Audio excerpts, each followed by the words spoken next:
Título tercero de las Cortes Generales. Capítulo primero de las Cámaras. Artículo 66. 1. Las Cortes Generales representan al pueblo español y están formadas por el Congreso de los Diputados y el Senado. 2. Las Cortes Generales ejercen la potestad legislativa del Estado, aprueban sus presupuestos, controlan la acción del Gobierno y tienen las demás competencias que les atribuye la Constitución. 3. Las Cortes Generales son inviolables. Artículo 67. 1.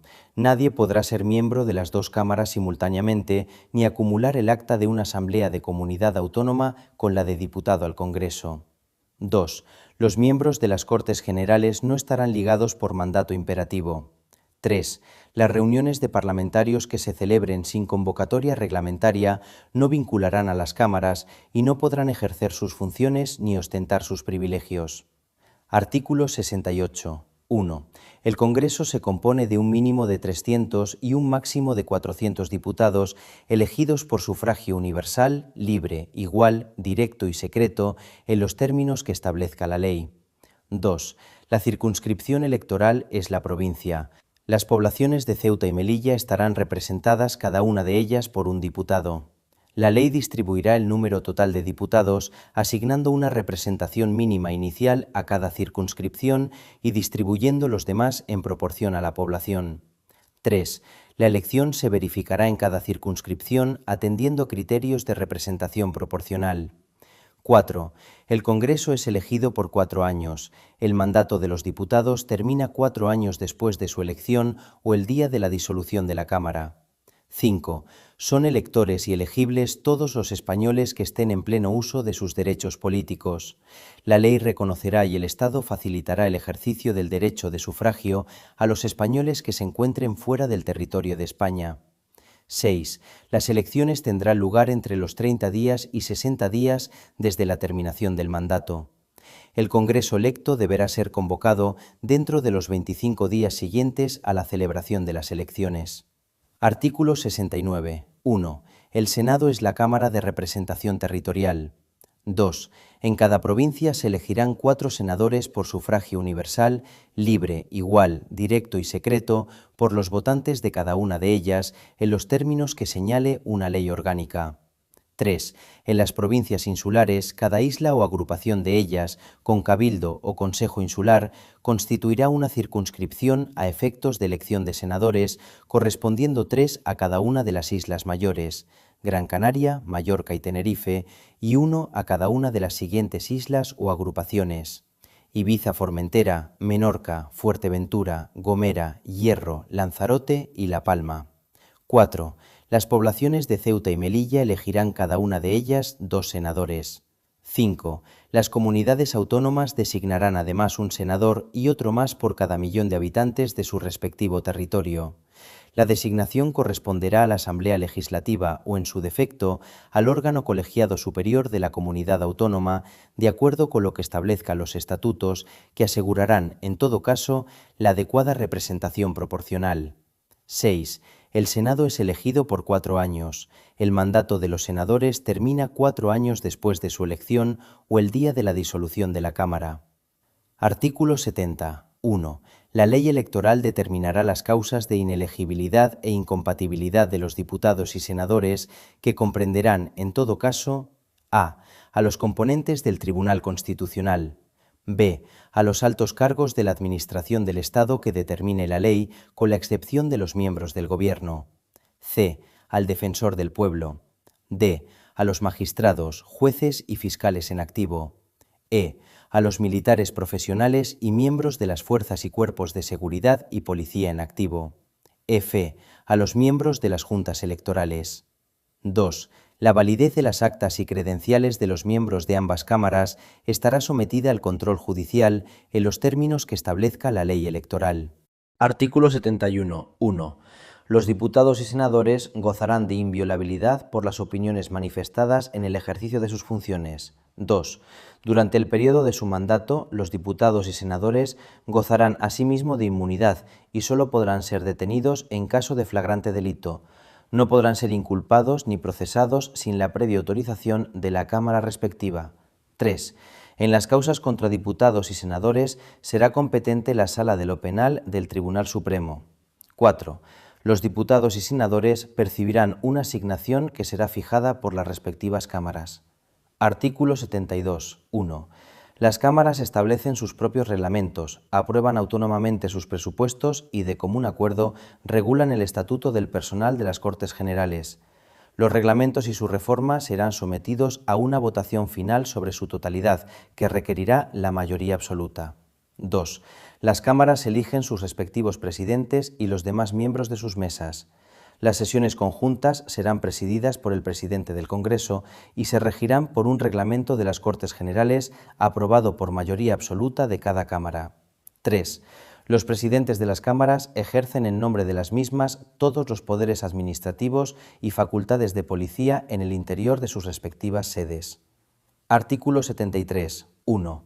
Las cámaras se reunirán anualmente en 2 periodos ordinarios de sesiones, el primero de septiembre a diciembre y el segundo de febrero a junio. 2. Las cámaras podrán reunirse en sesiones extraordinarias a petición del Gobierno, de la Diputación Permanente o de la mayoría absoluta de los miembros de cualquiera de las cámaras. Las sesiones extraordinarias deberán convocarse sobre un orden del día determinado y serán clausuradas una vez que éste haya sido agotado. Artículo 74. 1. Las cámaras se reunirán en sesión conjunta para ejercer las competencias no legislativas que el título segundo atribuye expresamente a las Cortes Generales. 2. Las decisiones de las Cortes Generales previstas en los artículos 94, 1, 145, 2 y 158, 2 se adoptarán por mayoría de cada una de las cámaras. En el primer caso, el procedimiento se iniciará por el Congreso y en los otros 2 por el Senado. En ambos casos, si no hubiera acuerdo entre Senado y Congreso, se intentará obtener por una comisión mixta compuesta de igual número de diputados y senadores. La comisión presentará un texto que será votado por ambas cámaras. Si no se aprueba en la forma establecida, decidirá el Congreso por mayoría absoluta. Artículo 75. 1. Las cámaras funcionarán en pleno y por comisiones. 2. Las cámaras podrán delegar en las comisiones legislativas permanentes la aprobación de proyectos o proposiciones de ley. El Pleno podrá, no obstante, recabar en cualquier momento el debate y votación de cualquier proyecto o proposición de ley que haya sido objeto de esta delegación. 3. Quedan exceptuados de lo dispuesto en el apartado anterior la reforma constitucional, las cuestiones internacionales, las leyes orgánicas y de bases y los presupuestos generales del Estado. Artículo 76. 1. El Congreso y el Senado, y en su caso ambas cámaras conjuntamente, podrán nombrar comisiones de investigación sobre cualquier asunto de interés público. Sus conclusiones no serán vinculantes para los tribunales ni afectarán a las resoluciones judiciales, sin perjuicio de que el resultado de la investigación sea comunicado al Ministerio Fiscal para el ejercicio, cuando proceda, de las acciones oportunas. 2. Será obligatorio comparecer a requerimiento de las cámaras. La ley regulará las sanciones que puedan imponerse por incumplimiento de esta obligación.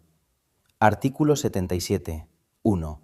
Las cámaras pueden recibir peticiones individuales y colectivas, siempre por escrito, quedando prohibida la presentación directa por manifestaciones ciudadanas.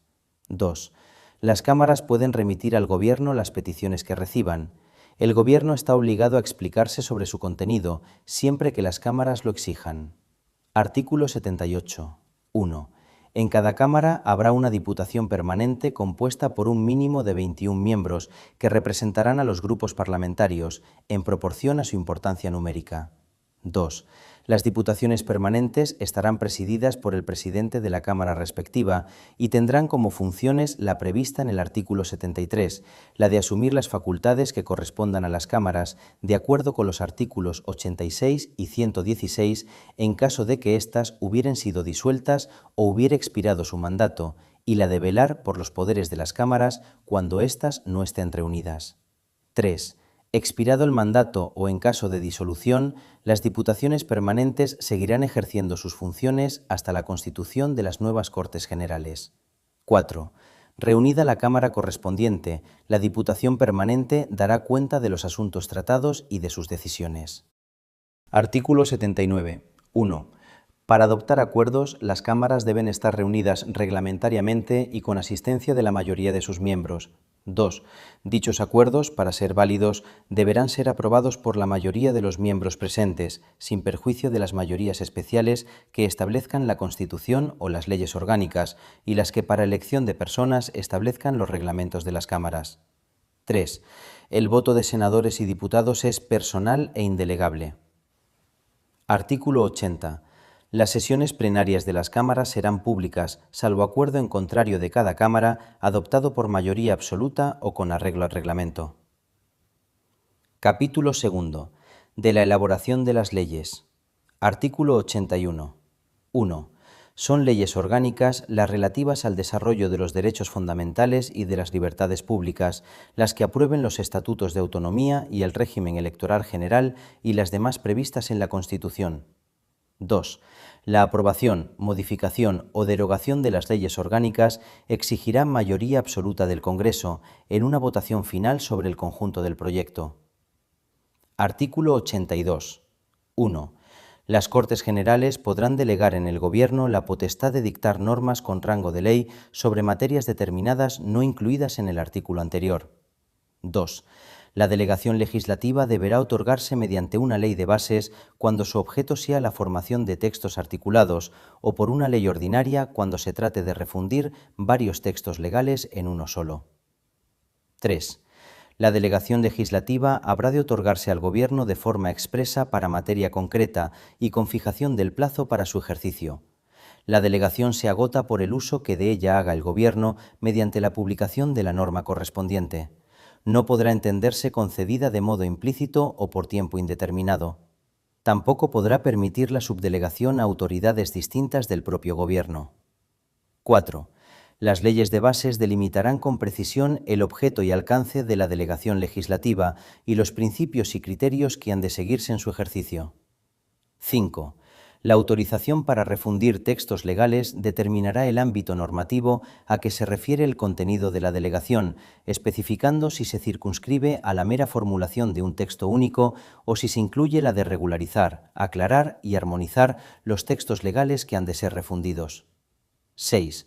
Sin perjuicio de la competencia propia de los tribunales, las leyes de delegación podrán establecer en cada caso fórmulas adicionales de control. Artículo 83. Las leyes de bases no podrán en ningún caso a. Autorizar la modificación de la propia ley de bases. b. Facultar para dictar normas con carácter retroactivo. Artículo 84. Cuando una proposición de ley o una enmienda fuere contraria a una delegación legislativa en vigor, el Gobierno está facultado para oponerse a su tramitación. En tal supuesto, podrá presentarse una proposición de ley para la derogación total o parcial de la ley de delegación. Artículo 85. Las disposiciones del Gobierno que contengan legislación delegada recibirán el título de decretos legislativos. Artículo 86. 1. En caso de extraordinaria y urgente necesidad, el Gobierno podrá dictar disposiciones legislativas provisionales que tomarán la forma de decretos leyes y que no podrán afectar al ordenamiento de las instituciones básicas del Estado, a los derechos, deberes y libertades de los ciudadanos regulados en el título 1, al régimen de las comunidades autónomas ni al derecho electoral general. 2. Los decretos leyes deberán ser inmediatamente sometidos a debate y votación de totalidad al Congreso de los Diputados, convocado al efecto si no estuviere reunido, en el plazo de los 30 días siguientes a su promulgación. El Congreso habrá de pronunciarse expresamente dentro de dicho plazo sobre su convalidación o derogación, para lo cual el reglamento establecerá un procedimiento especial y sumario. 3. Durante el plazo establecido en el apartado anterior, las Cortes podrán tramitarlos como proyectos de ley por el procedimiento de urgencia. Artículo 87. 1. La iniciativa legislativa corresponde al Gobierno, al Congreso y al Senado, de acuerdo con la Constitución y los reglamentos de las cámaras. 2. Las asambleas de las comunidades autónomas podrán solicitar del Gobierno la adopción de un proyecto de ley o remitir a la mesa del Congreso una proposición de ley, delegando ante dicha Cámara un máximo de 3 miembros de la Asamblea encargados de su defensa. 3. Una ley orgánica regulará las formas de ejercicio y requisitos de la iniciativa popular para la presentación de proposiciones de ley. En todo caso, se exigirán no menos de 500.000 firmas acreditadas. No procederá dicha iniciativa en materias propias de ley orgánica, tributarias o de carácter internacional, ni en lo relativo a la prerrogativa de gracia. Artículo 88. Los proyectos de ley serán aprobados en Consejo de Ministros, que los someterá al Congreso acompañados de una exposición de motivos y de los antecedentes necesarios para pronunciarse sobre ellos. Artículo 89. 1. La tramitación de las proposiciones de ley se regulará por los reglamentos de las cámaras, sin que la prioridad debida a los proyectos de ley impida el ejercicio de la iniciativa legislativa en los términos regulados por el artículo 87. 2. Las proposiciones de ley que, de acuerdo con el artículo 87, tome en consideración el Senado, se remitirán al Congreso para su trámite en este como tal proposición. Artículo 90. 1. Aprobado un proyecto de ley ordinaria u orgánica por el Congreso de los Diputados, su presidente dará inmediata cuenta del mismo al presidente del Senado, el cual lo someterá a la deliberación de éste. 2. El Senado, en el plazo de 2 meses a partir del día de la recepción del texto, puede, mediante mensaje motivado, oponer su veto o introducir enmiendas al mismo. El veto deberá ser aprobado por mayoría absoluta. El proyecto no podrá ser sometido al Rey para sanción sin que el Congreso ratifique por mayoría absoluta, en caso de veto, el texto inicial o por mayoría simple una vez transcurridos 2 meses desde la interposición del mismo, o se pronuncie sobre las enmiendas, aceptándolas o no por mayoría simple. 3. El plazo de 2 meses de que el Senado dispone para vetar o enmendar el proyecto se reducirá al de 20 días naturales en los proyectos declarados urgentes por el Gobierno o por el Congreso de los Diputados. Artículo 91. El Rey sancionará en el plazo de 15 días las leyes aprobadas por las Cortes Generales y las promulgará y ordenará su inmediata publicación. Artículo 92. 1. Las decisiones políticas de especial trascendencia podrán ser sometidas a referéndum consultivo de todos los ciudadanos. 2. El referéndum será convocado por el Rey mediante propuesta del presidente del Gobierno, previamente autorizada por el Congreso de los Diputados. 3. Una ley orgánica regulará las condiciones y el procedimiento de las distintas modalidades de referéndum previstas en esta Constitución. Capítulo 3. De los tratados internacionales. Artículo 93. Mediante ley orgánica se podrá autorizar la celebración de tratados por los que se atribuya a una organización o institución internacional el ejercicio de competencias derivadas de la Constitución. Corresponde a las Cortes Generales o al Gobierno, según los casos, la garantía del cumplimiento de estos tratados y de las resoluciones emanadas de los organismos internacionales o supranacionales titulares de la cesión. Artículo 94. 1. La prestación del consentimiento del Estado para obligarse por medio de tratados o convenios requerirá la previa autorización de las Cortes Generales en los siguientes casos. A. Tratados de carácter político. B. Tratados o convenios de carácter militar. C. Tratados o convenios que afecten a la integridad territorial del Estado o a los derechos y deberes fundamentales establecidos en el título 1. D. Tratados o convenios que impliquen obligaciones financieras para la hacienda pública. E. Tratados o convenios que supongan modificación o derogación de alguna ley o exijan medidas legislativas para su ejecución. 2. El Congreso y el Senado serán inmediatamente informados de la conclusión de los restantes tratados o convenios. Artículo 95. 1.